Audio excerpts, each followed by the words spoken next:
Good morning, students. Good morning. Good morning, ma'am. Yeah,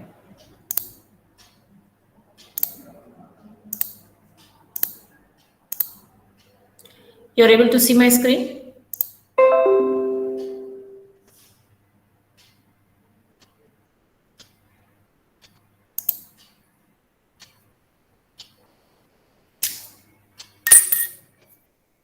If you're able to see my screen?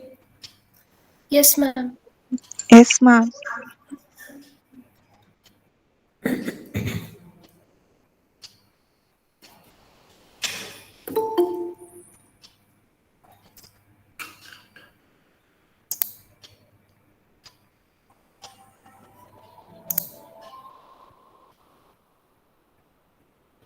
Right. So in the last class, we were discussing about some of the transaction concepts.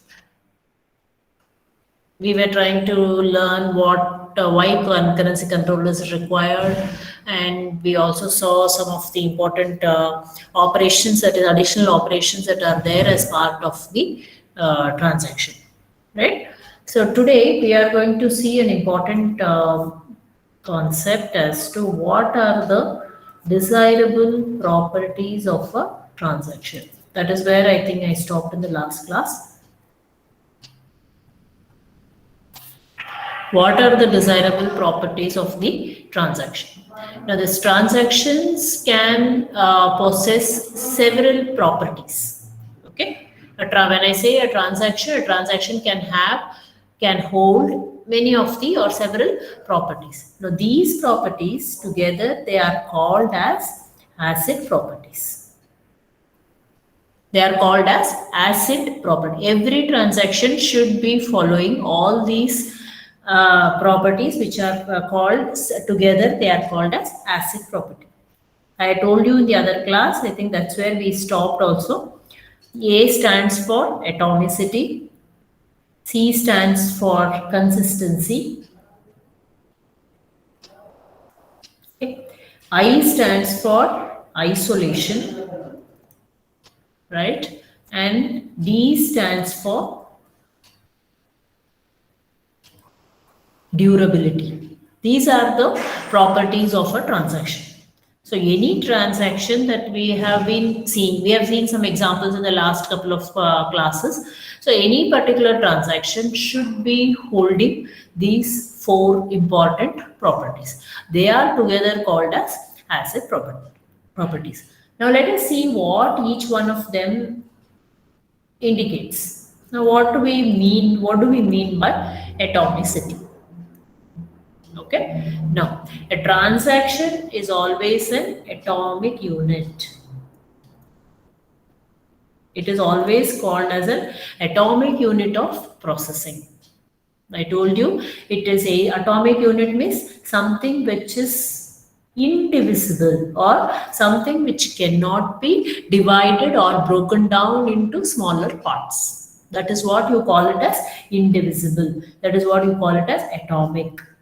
We saw this atomic word even during when we learnt about attributes of a particular entity, correct? There also when we came across several types of entities, several types of attributes, that is different types of attributes, we came across this atomic single value attribute. That means what? Something which cannot be broken down into several parts, something which is indivisible. So when we talk about transaction, one of the property of the transaction is atomicity. Atomicity means it is a transaction should be an atomic unit of processing. Atomic unit of processing means the same meaning will apply here. You cannot break it into smaller chunks. You cannot break it into smaller parts. You cannot divide it into smaller parts. Whatever set of commands, suppose I have uh, these five commands which are making up the transaction. So together you have to execute all the five steps. These five steps, let us say, are making up the transaction, or let's say these are the five operations that are making up one particular transaction. Now that is called as an atomic transaction. Why it is called atomic? Because you cannot separate it, you cannot divide it into several parts. You have to, when we say atomicity, it is, as I said, it is an atomic unit of processing. You should either perform all the operations of a particular transaction, or you should not perform any of them. You cannot say, I will do half of the transactions and then not do the rest. That is not possible. So suppose, that's why I took this example. Suppose a particular transaction has 5 operations. You have to complete all the 5 operations of that particular transaction should be completed or should be executed. If one of them is not able to execute, or you're not able to execute one of them, then you will have to undo all the others also. So atomicity means it is a atomic unit of processing. It is either performed incomplete or it is not performed at all. That is what we mean by atomicity. That means you execute a transaction completely.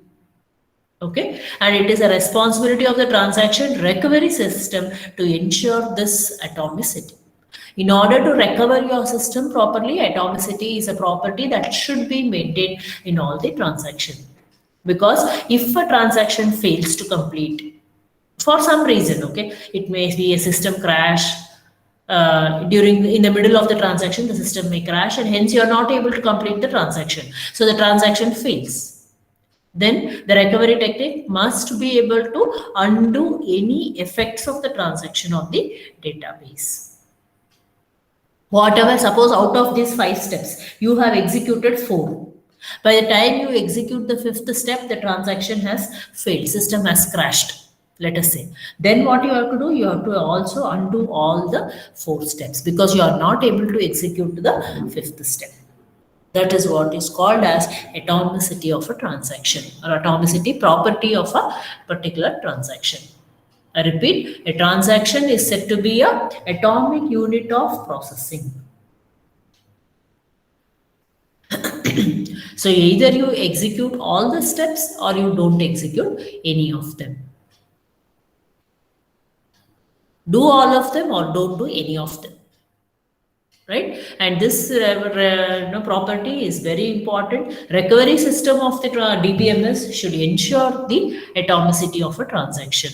Because if a transaction fails, the recovery technique must undo any of the previous steps. That is about atomicity.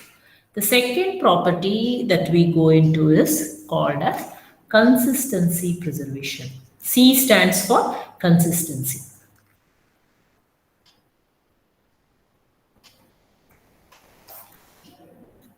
C stands for consistency.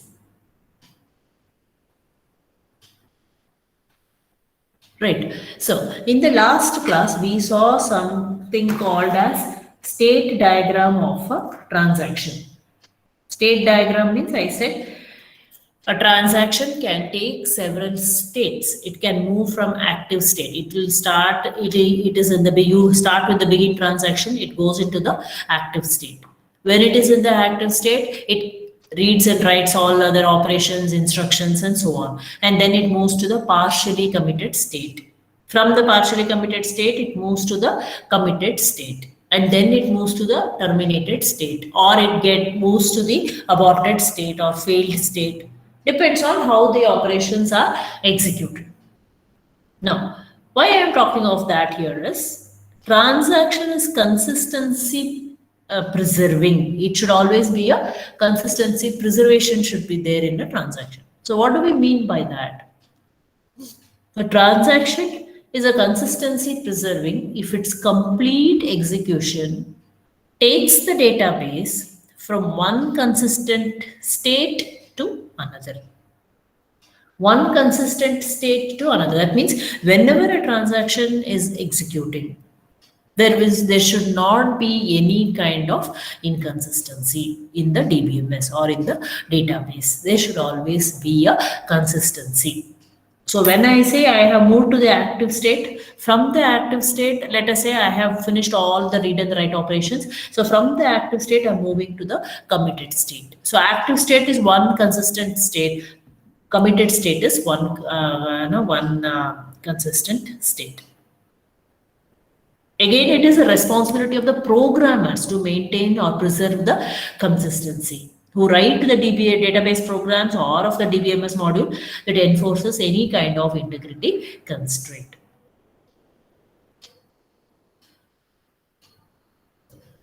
A consistent state of the database means what? You have to preserve that. That means you have to satisfy all the constraints specified in the schema. You have a primary key constraints, you have foreign key constraints, you have so many integrity constraints that are enforced on the DBMS. So if you are trying to execute the transaction, all these constraints should be taken care of. There should not be any violation of these constraints. That means it should be consistent throughout your transaction, throughout the database. After the completion of the execution state, it should be, if the database is, it should be in a consistent state before executing the transaction. It should be in a consistent state after the complete execution of the transaction. That means there should not be any interference with other transactions. Other transactions, 2 or 3 transactions getting, mixed up with execution, they are getting interleaved. These kind of operations should not happen.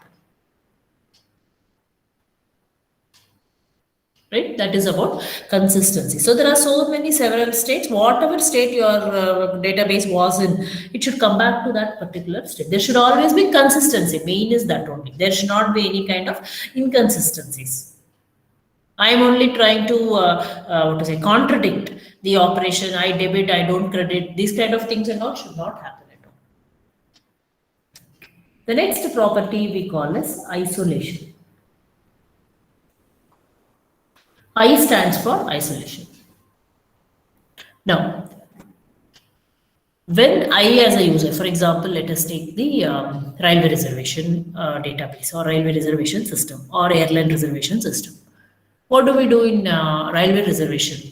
See, in case of railway reservation system, as we know that there are multiple thousands of users who are using this railway reservation system at the same time. Correct? Now, when I'm trying to book a ticket from my end, okay, it appears to me as if I'm the only person who is booking a ticket at that point of time. Do we get that feeling or not? Right? That is nothing but isolation. A transaction should appear as though it is being executed in isolation from other transactions. There are so many millions of transactions happening at the same time in the railway reservation database. I am booking from here, somebody is also booking from a different place. Somebody is trying to cancel, somebody is trying to check their ticket status. Somebody is trying to check what is the status of their PNR. Somebody is trying to do a tatkal. These are all varieties of operations or transactions which are happening simultaneously. But do we get to know all that? We don't get to know. It appears as if we are executing see, when I try to book a ticket from here, it appears to me as if I'm the only person booking that particular ticket from here. That's all. Nobody else is using the database. Is what is the feeling that I get. Correct? That is, execution of a transaction should not be interfering with any other transaction. Suppose you are also booking, my transaction should not interfere with yours, right? So that is what you call it as isolation. A transaction should appear as though it is being executed in isolation from other transactions. There may be millions of transactions which are getting executed, but I don't get to know them. I get a feeling that the transaction, mine is the only transaction which is actually under execution. Mine is the only transaction which is happening at that point of time. That is a feeling that you get. Do you get to see at the same time how many are doing? Do our transaction gets interfered with the other transaction? Does it get mixed up? Is there any confusion? Nothing of that sort. But does that mean nobody is using the transaction at all, or nobody is using that application at that point of time at all? No, many are using. Billions will be using at the same time. They may be doing the same operation as yours, or they may be doing some different operations, as I told you now. Somebody may be canceling the ticket, somebody may be getting a confirmation, somebody may be searching, somebody may be viewing some train routes, right? Somebody may be booking a Tatkal, somebody may be deleting their profile. There are so many operations or transactions that may be going on at the same time, but we never get to know. That is what is called as isolation, right? So that is about isolation. Isolation is again, what do I say? It is enforced by the concurrency control. Because concurrency control technique is one which comes into place when multiple users are trying to do or use the database at the same time simultaneously. So if you have to enforce isolation, that is again still done by our concurrency control subsystem of the DBMS. Right? Once I'm done with my complete transaction, that transaction should be visible to everybody, right? That is also one way of enforcing the isolation. Suppose I finish booking my ticket.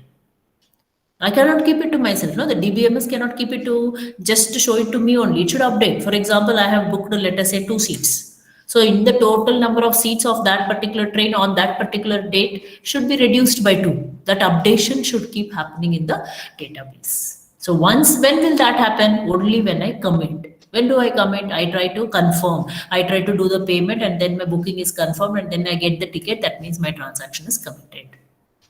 It is done successfully. Transaction completed successfully. Sometimes we get some messages like that, is it not? When we try to look into our, when we try to access these databases. So that is when our transaction is committed.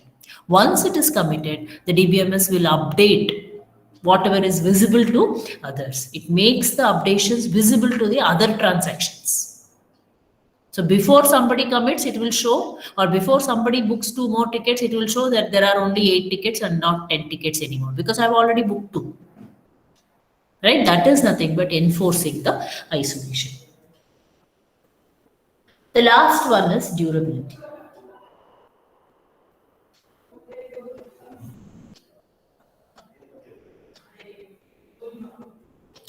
The last one is durability. Durability is again a responsibility of the recovery system. See, every property is enforced by a certain module. It is a responsibility of the recovery subsystem. When I say durability property, what do we mean by durability? Any idea? What do we mean by durability? The changes that we make to the database by a committed transaction must always persist in the database. That means it should continue to remain. It should permanently remain there. These changes should not be lost because of any failure. Now I have booked 2 tickets. So it has shown in the entire database has got updated that the 2 tickets are booked by me. So out of 10 seats available, now there are only 8 seats available because I have already booked 2. The durability means these are the changes that you have made to the database. That should continue to exist. That should continue, or that change should be permanent. That change should not be lost. Suppose there is some failure. Then again, when the system recovers, it should not say 10 seats are available again. No, 10 is not there now. It is only 8 seats that are available. So that 8 should always, change should always be permanently recorded in the database. That is what we call it as durability, or we even call it as permanency. Permanency. Okay, durability or permanency. That means whatever changes or updations we are making to the database should get recorded permanently in the database. That is what we mean by durability. This durability is again the responsibility of the recovery subsystem. How does this recovery system? Because whenever there is a failure, the system again should show when it comes back, when the system recovers after failure, it should show the correct data only. It cannot show the wrong data again. So it is a responsibility of the recovery subsystem to ensure that the durability is a property that is enforced in the transactions. Right? So that is about the 4 properties. As any transaction, as I told you, should always possess these 4 important properties. Atomicity, that they are called as, I'm just summarizing, they are called as acid properties. Acid stands for atomicity, consistency, isolation, durability. When we say atomicity, it is an atomic unit of a transaction is always considered to be a atomic unit of processing. So when I say atomic, it means that it is a indivisible set of operations. That means you cannot break it into smaller parts or smaller chunks. And one more thing is you cannot break it. So if you start executing a transaction, you have to complete it fully. You cannot stop it in between because you cannot break it into smaller parts.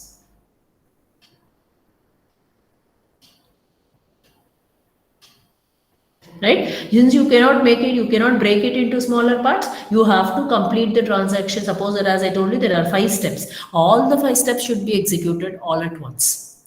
If for any reason, if for any failure, one of the step is not being able to execute, you are not able to execute, or the system has crashed, or the transaction has failed, then you have to undo all the other 4 steps also. So either do everything completely of a transaction or don't do anything only. That property is called as atomicity. You cannot break it. Right? That's about atomicity. Next we have is consistency. Consistency preservation. Consistency means what? As I told you, the transaction should always leave the database in a consistent position. There should not be any kind of inconsistencies in the database. Somewhere you debited it, you did not credit. That's an inconsistency. You cannot leave it like that. Somewhere it has debited means you should have credited it somewhere else. If you are not credited, then you cannot debit as well. Right? That is, you should always leave the system in a consistent state. There should not be any kind of ambiguity. That is your consistency. Isolation means what? Everybody gets a feeling when multiple millions of users are using or accessing a database. Everybody gets a feeling that I'm the only one who is accessing the database at that point of time. That is nothing but your isolation. So the moment I complete or commit my transaction, my changes should be visible to the others or to the other transactions which are under process. Somebody else is also booking. That means a transaction is under process. Moment I have committed my transaction, my changes should be visible to the other transactions, or my changes should be made visible in the database before the other transactions commit. This is nothing but isolation, which is again implemented or enforced by concurrency control. Next we have is durability. This durability is a property which is enforced by the recovery system. Durability means what? Whatever changes I am making to the database should get recorded permanently in the database. Even if there is going to be a failure and the system comes back, even when it comes back or even when it recovers, the same changes should still remain in my database. It should not show some wrong value. That is called as durability or permanency. Permanently, it should get recorded. If I book 2 tickets, that means that is a change there in the database. 2 should get deducted from the number of seats available. And that should be shown always as 2 seats reserved for me only. You cannot once again show 10 seats are available. 8 are available means 8 are only available. That is nothing but your durability. So these are the important properties of a transaction. Let's stop here for a moment. Any doubt? Any questions at this point of time before I proceed?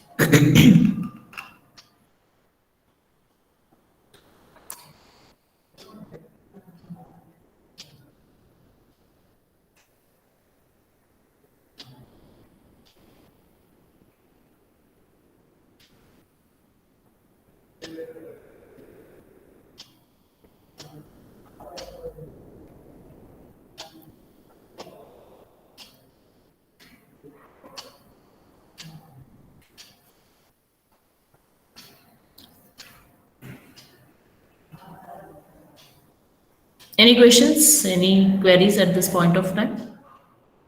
No, ma'am. Okay.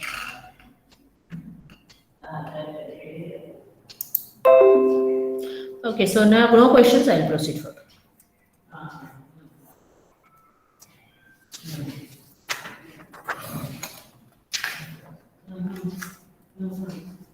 Next, let us look at what do we mean by concurrency. We will go into the details of this. So far, we have been talking about the transaction, the properties of transactions, what are the additional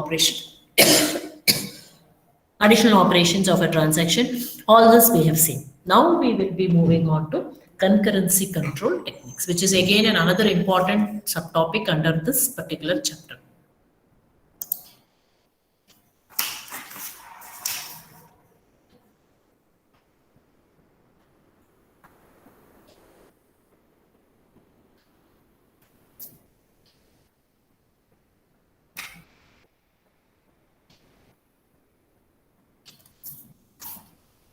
Concurrency control techniques. Okay, now under this we are going to learn a certain important concepts. One is we are going to learn what is called as the most important concept, which we call it as the two-phase locking technique. That's one important concept under concurrency control technique. Next, we will learn concurrency control based on timestamp ordering. So based on timestamp, how can you implement the concurrency control?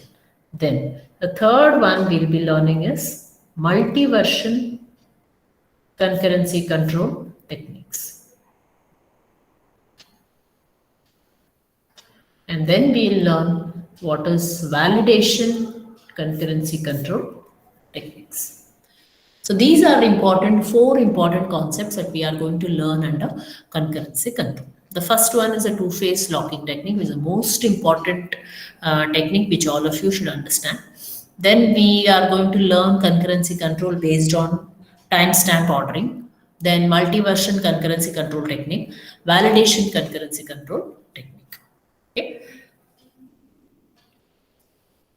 Now, let us start with the first one. What do we mean by concurrency control using the two-phase locking technique?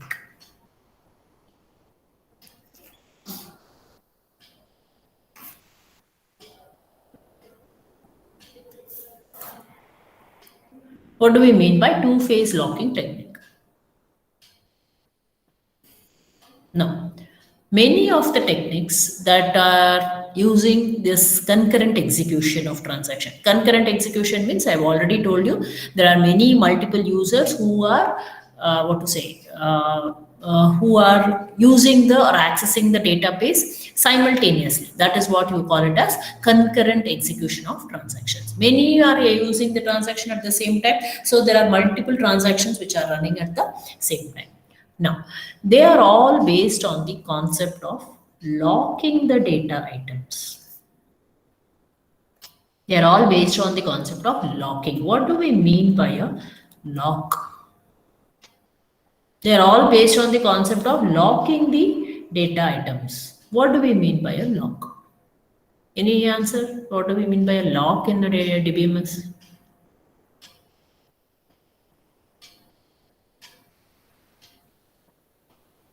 What do we mean by a lock?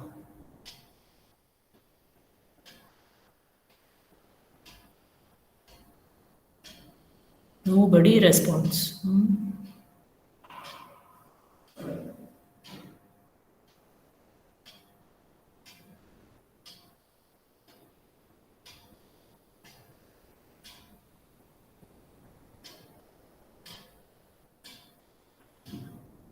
What is a lock?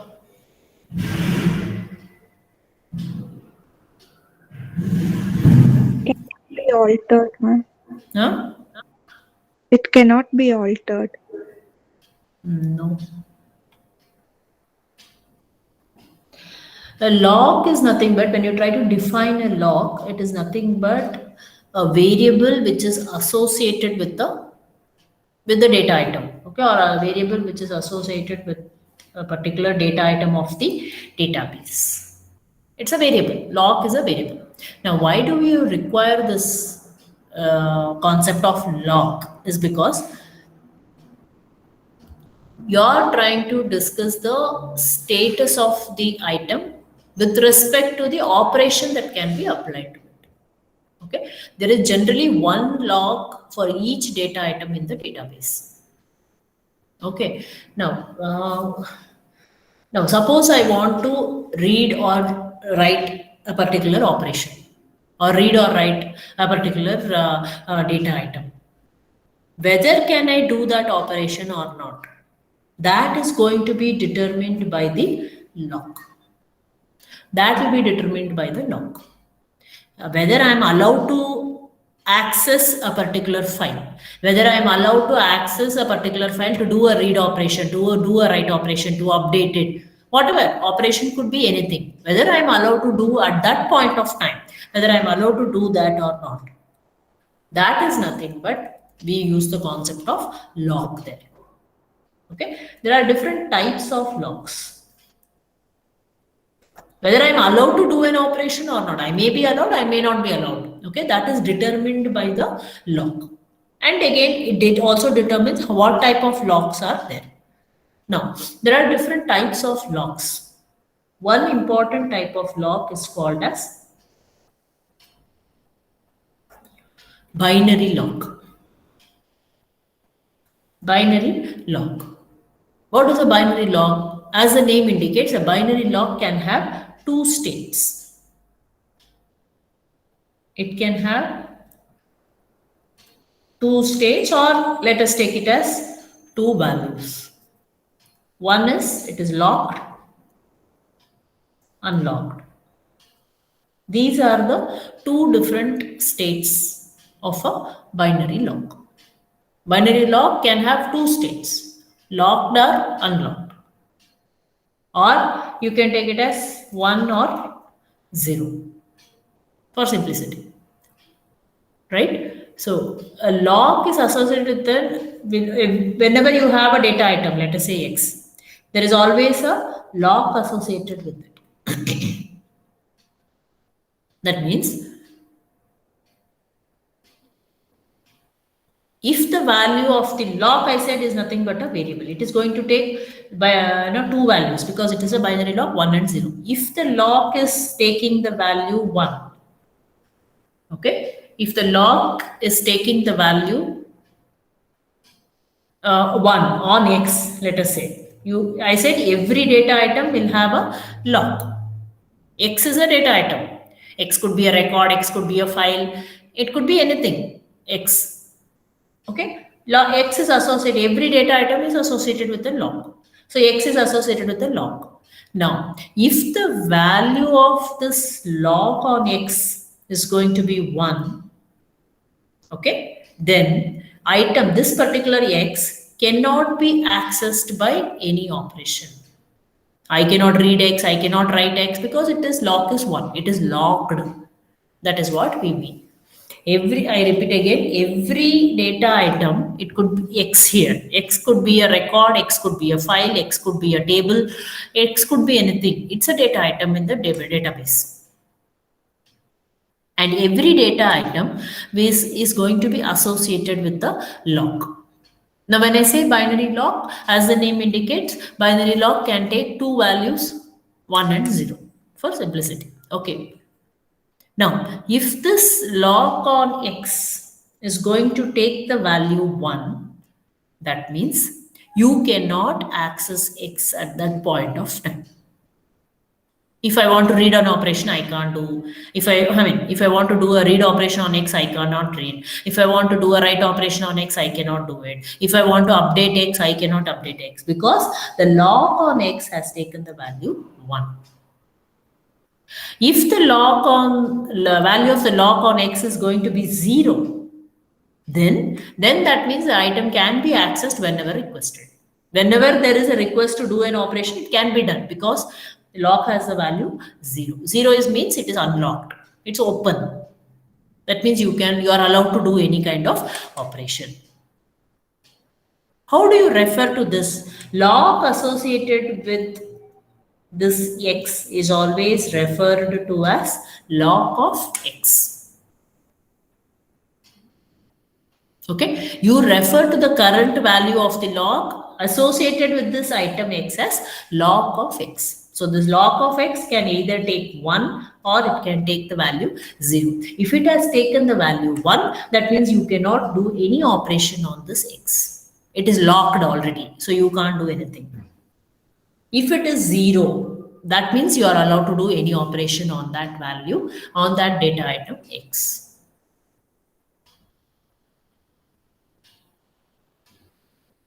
Okay, you can use two different operations. One operation is called as lock item. Another operation is called as unlock item. These two operations are used with binary locking.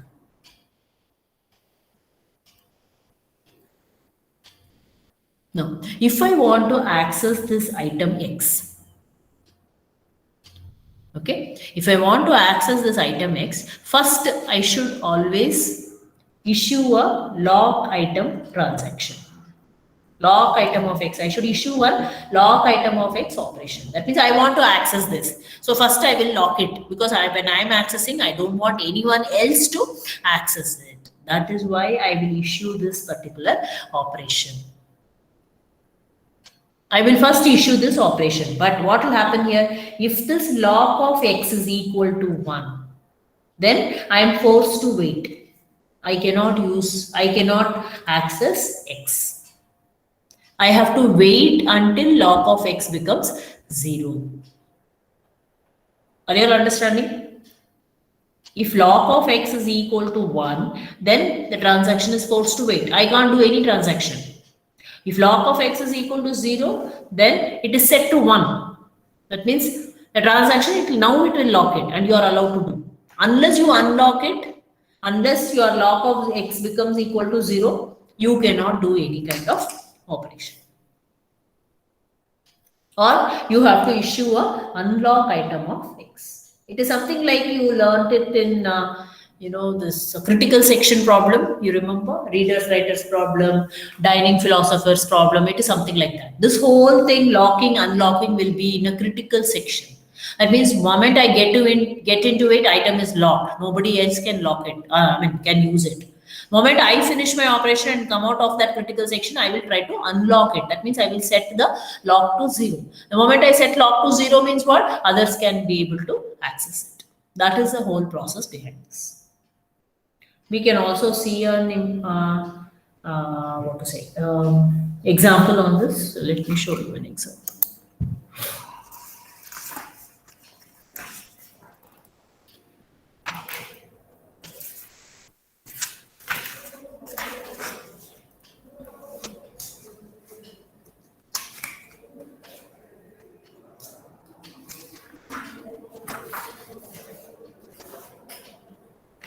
Right. So here,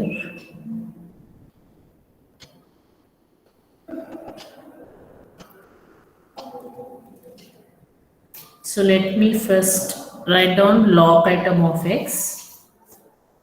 Okay. Then I will take a label. Here we are trying to check if log of X is equal to 0.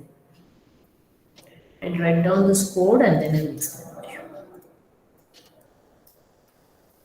Log of X will be equal to 1, else begin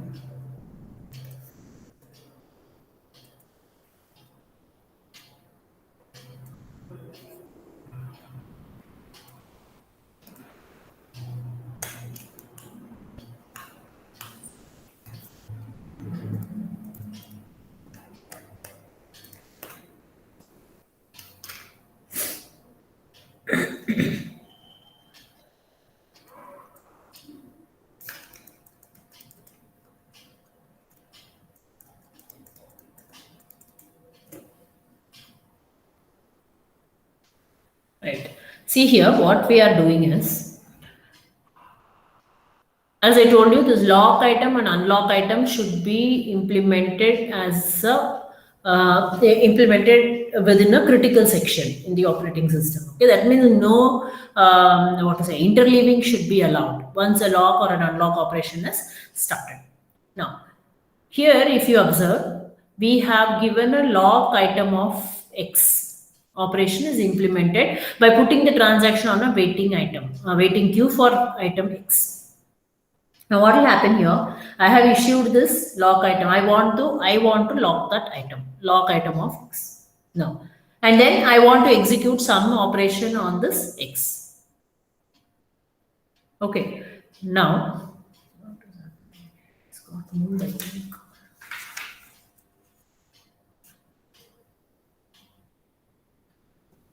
Okay. Now here we have given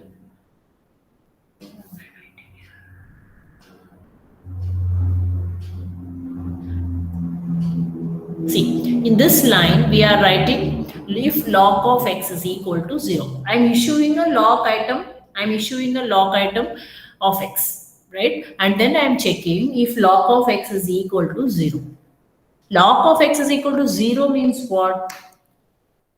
Lock of X is equal to 0 means X is unlocked. It is not locked at this point of time. So that means anyone can be allowed to do a transaction on X. That is what it means when we say lock of X is equal to 0. If it is unlocked, immediately see here what I am trying to call. I am trying to call the lock of X. I am initializing lock of X is equal to 1. That means if X is unlocked, I am allowed to do the operation. Immediately I will lock it. I will call this lock of X is equal to 1. This particular step I am executing, see there. Because I am trying to lock it. Because unless I finish, I don't want anyone else to access the X or the data item X. I am locking it. Else means what? Lock of X is equal to 1. So that means if it is 1 means what? X is already locked. I am not allowed to go inside only first of all and do my operation. Else lock of X is equal to 1, and then we have what there? Begin. Wait until lock of X is equal to 0. Wait until this step. Wait until lock of X is equal to 0. So I have to wait until X is unlocked, and then I go to B. When I go to B, again I am checking if X, lock of X is equal to 0. So that means your lock should be open if you want to access this particular data item X. That means you want to perform some operation on X, and for that the lock has to be opened. It should be 0, because now we are dealing with binary locks. Locks can take lock of X. It can take two values, 1 and 0. If it is 1, that means it is locked. You cannot do any operation on that unless it is unlocked. If it is 0, it is unlocked. So you can get into and do any operation. But moment before I start doing my operation, I will initialize this lock of X is equal to 1. I am locking it. I will get inside to do some operation. I'll go into the critical section to do some operation. The first step I will do is lock it. It's something like I go into a room, I lock it. I lock the door first. So I don't want anyone to enter into that critical section. So I do my operation. Moment I come out, what is that I'm giving? Look there, I'm giving it as unlock item of X. And then I'm setting lock of X is equal to 0. I'm leaving it open so that if any other operation has to be done on X, they can continue to do it. But while I'm in the critical section, nobody should be allowed to do any kind of processing on that particular data item X. So if I'm allowed to enter, if lock of X is 0, that means I can do some operation on X.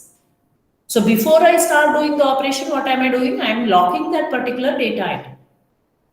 And then I do it. If else means what? Lock of X is equal to 1. 1 means I will not be allowed to do. I have to wait. So wait until lock of X becomes 0. When will lock of X become 0? When some other process has finished its operations on X. It has to unlock. Only then lock of X will become 0. So this is how your binary lock actually executes. There is also something called as a lock table.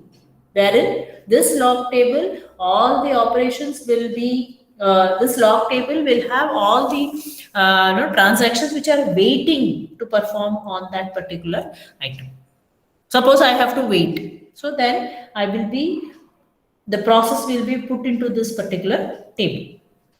Suppose one more process comes, they also will put into this, and then as the lock is getting released, they will be popped out in order to execute that particular operation. Any doubts still here? about lock. I have only told you what is a simple terms, what is a lock, and how does a binary lock works, and what are the possible states that it takes. Before we proceed further, any doubts, or you want me to repeat anything, I can do that. Any questions?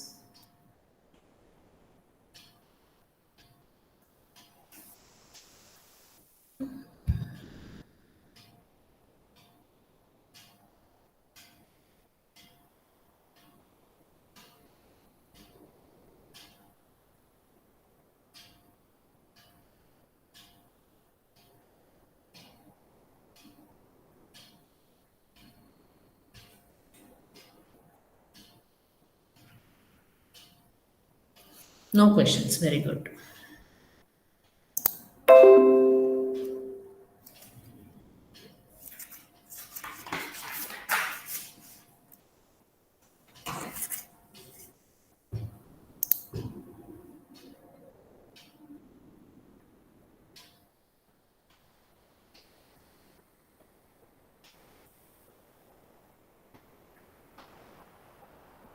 Okay, so whenever we are using this kind of lock concept, every transaction must obey certain rules. Now, in order to deal with this lock, the DBMS has a lock manager subsystem. It has a lock manager subsystem to keep track of and control these access to the lock. Somebody has to control the locks, right? So for that, we have a lock manager in the DBMS which will take care of accessing, controlling these locks. Now, what are the certain rules that has to be followed whenever we are using the concept of locks? Okay. Now, first of all, any transaction team must issue this lock item of X. First, it has to issue this lock item of X command before it does any kind of operation, before it does any kind of read item. Whether you want to read or whether you want to write, first on that particular item X, I want to do one of these operations. Whether I do both or do one of them, first is what I have to issue this lock item of X, right? And before it starts, it has to issue this. Second rule is after it has done all these operations, and let us say I have finished off with all my reading and writing everything.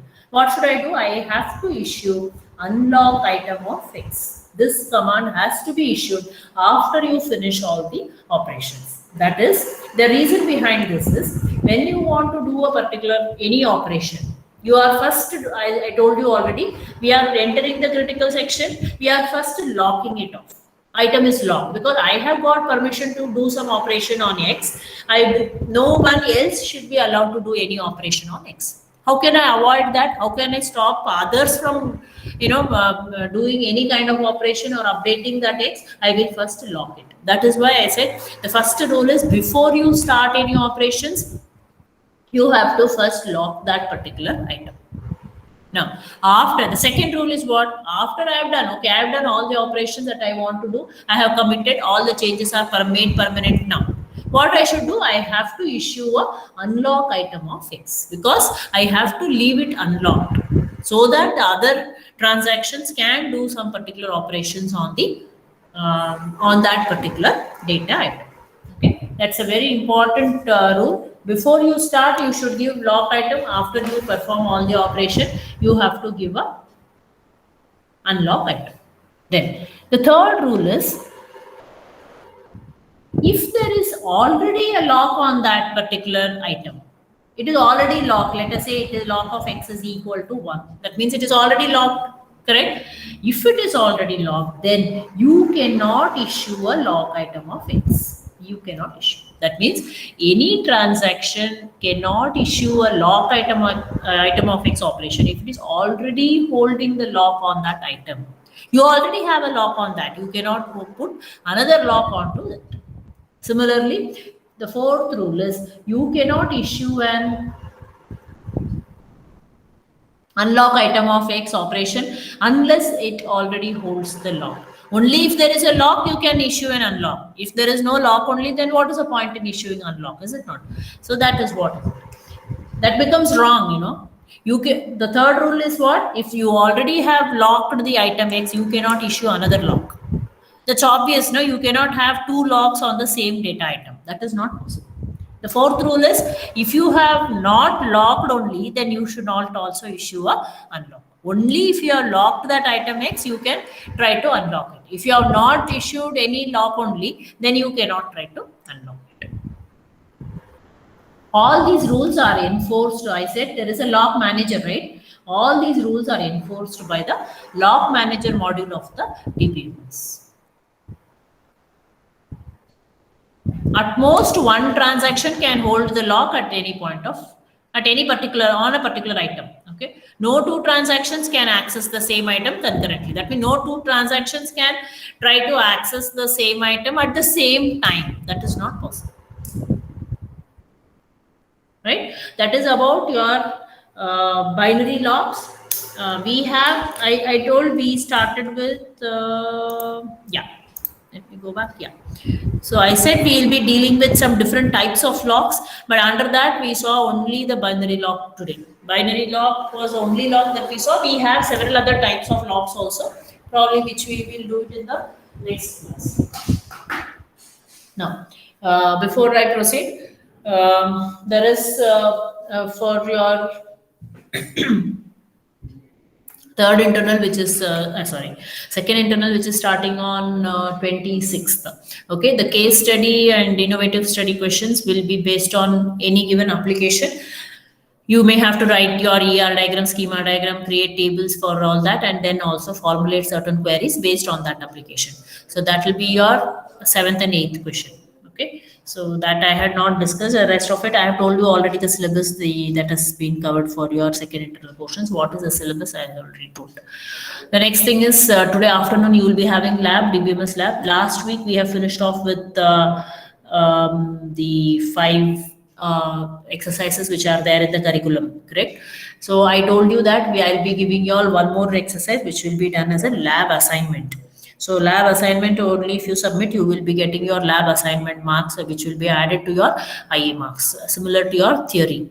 So I'll be sharing one link in the GCR and posting the assignment there, but we'll also be discussing the assignment in today's lab session. So today's lab session we'll be discussing lab assignment, and you will have to execute it and post it into the GCR. Okay, similar to what you all have done for the theory, you should do for lab assignment also. And those who don't submit by the time as per the deadline will not get any marks. That's obvious. I have been telling, and I cannot keep tracking of who has not submitted and keep telling you all or reminding you all. That is not my job. You should do it. Okay. So, right. So I'll stop at that. I think, so next class, we will be taking up the different types of locks. Today's class, we saw what is a binary lock only. So tomorrow, maybe next class, we will take up what are the other different types of locks that are available in your transaction process, or rather the concurrency control. Lock concept comes only with respect to your concurrency control, because you have to prevent others from simultaneously. When many are accessing, there should not be any kind of confusion.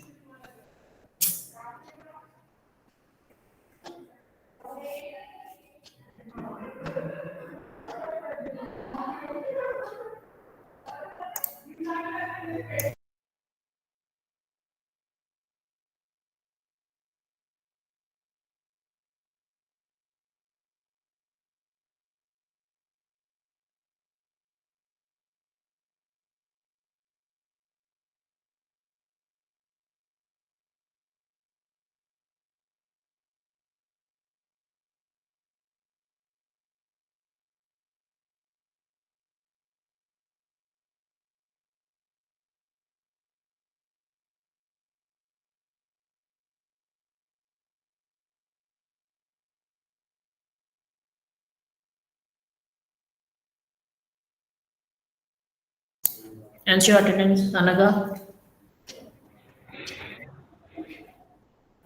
Abhilash. Yes, ma'am. Akhil. Yes, ma'am. Atul. Yes, ma'am. Anusha. Yes, ma'am. Aravind. Arifullah, Yes, ma'am. Dhanaka, Present, ma'am. Banu,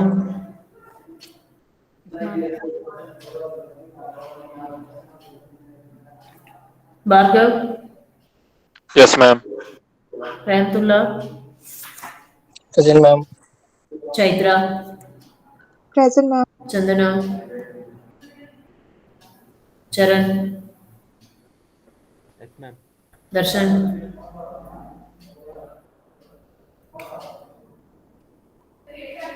Diksha, Yes, ma'am. Dakshayani, Present, ma'am. Kishan, Present, ma'am. Harshit, Hema, Present, ma'am. Uma, Yes, ma'am. Jayant, Present, ma'am. Divya, Kaushik, Present, ma'am. Lakshmi, Present, ma'am. Ma'am, Lakshmi, present, ma'am.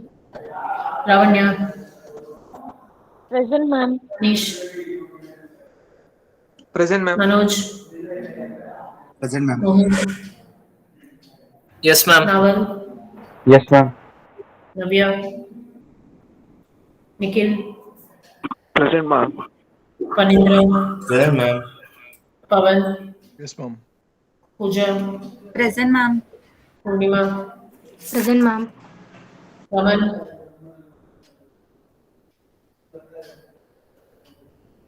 Rashmi, Rupak, Sai Kumar, Present, ma'am. Sameer, Present, ma'am. Santosh, Santosh. Present, ma'am. Santosh.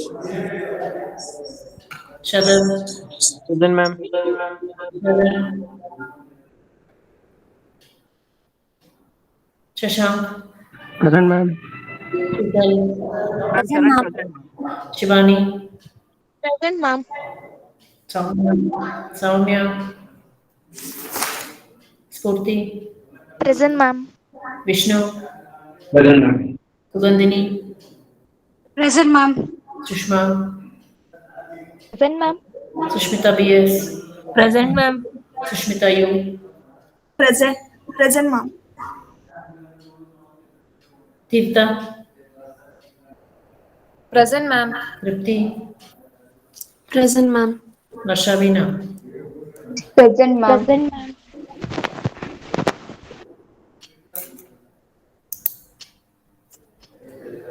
Current present, ma'am.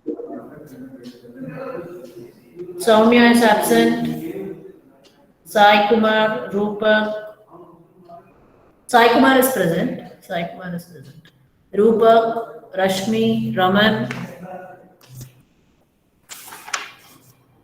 Divya, Harshit, Chandana,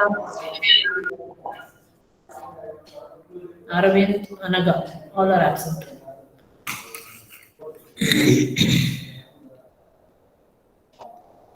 So we'll be discussing with the lab assignment today afternoon, and I'll also be sharing your link on GCR for posting that assignment, so that the question you can get it from there, as well as you can try to answer that lab assignment and post it back into GCR only within whatever date I will be telling you. Okay. Any questions apart from that? No, ma'am. Thank you.